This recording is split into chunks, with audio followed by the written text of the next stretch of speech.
ഈശ്വര, ഒന്ന് വേഗം വെള്ളെടുത്ത് പോ. അമ്മ കണ്ട എന്നെ കൊല്ലും. ആ കന്നാസിംഗത ഞാൻ എടുത്തുതരാം. ഓ, സുമതിക്ക് ഒട്ടും സ്നേഹമില്ലെന്ന് എനിക്ക് മനസ്സിലായി. ഇന്നലെ എത്ര നേരം ഉറങ്ങാണ്ട് കൊതുകടിയും കൊണ്ട് തൊഴുത്തിന്റെ അവിടെ നിന്നറിയോ? രാത്രി ഇറങ്ങി വരാന്ന് ഞാൻ പറഞ്ഞു. ഇന്നലെ ജനലിൽ ഒന്ന് മുട്ടിപ്പോ എന്റെ ജീവൻ പോയി.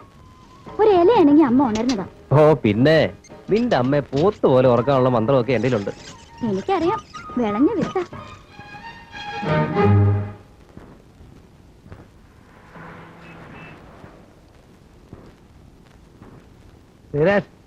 ഒഴിച്ചാലും ഒഴിച്ചാലും അറിയാത്ത പൊന്നും കൂടെ കണ്ടിട്ട് നിങ്ങള് എന്നാ കണ്ടോളി, നമ്മളെ അമ്മാന്റെ മോളെ പൊന്നും കൂടം.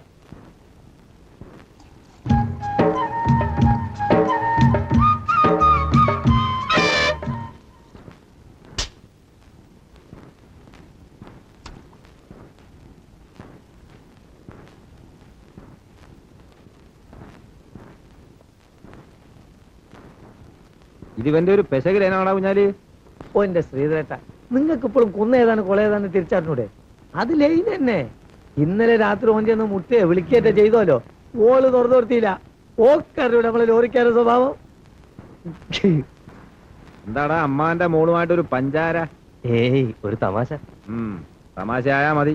ഓ, ശ്രീധരേട്ടൻ കൈ കിട്ടിയത് ആരെയും തൊടിക്കാൻ സ്വന്തമാക്കില്ലേ? ഞങ്ങൾക്ക് പിന്നെന്താ ഒരു നേരം പോക്ക് അല്ലേ കുഞ്ഞാലി? തടി കേടാണ്, ഒരു നേരം പോക്കും നമ്മളില്ല റബ്ബേ. അല്ല കട്ടെടുക്കട്ടെ. എടുക്ക.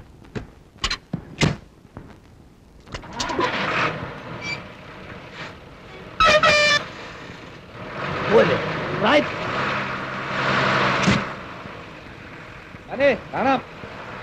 ശരി ശരി.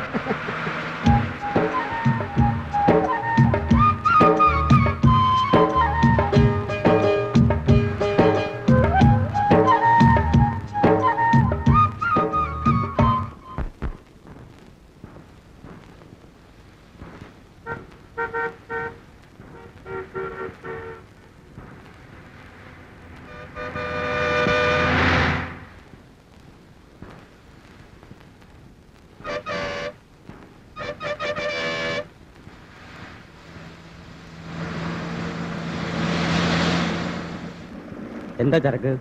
ആപ്പിളാ കൊച്ചിക്ക്. കൊച്ചുവർക്കിടെ ലോറി ബുക്കിംഗ് ഓഫീസിൽ നിന്ന് നിന്നെ കണ്ട ഒരു വിവരം പറയാൻ പറഞ്ഞിട്ടുണ്ട്.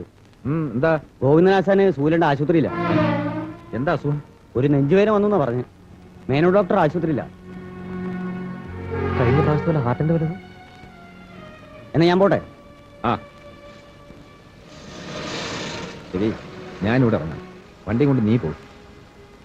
അല്ല, നമുക്ക് വണ്ടിയും കൊണ്ട് ആശുപത്രിയിലേക്ക് പോയാലോ? അത് വേണ്ട, ചരക്കിന്ന് 10 മണിക്കും എത്തിക്കണം. ഞാനിവിടുന്ന് ഒരു ടാക്സി വിളിച്ച് പോയിക്കോളാം.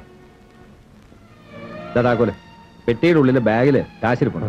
ചരക്ക് ഇറക്കിയിട്ട് മുതലാളിയെ കണ്ട് കണക്കും കാശും ഏൽപ്പിക്കണം. എന്നിട്ട് വന്നാൽ മതി. കുഞ്ഞാലേ, നീ ഇത് ഉറങ്ങല്ലേ? ഇല്ലല്ല. സൂക്ഷിച്ചു പോണേ. പോട്ടെ. ആ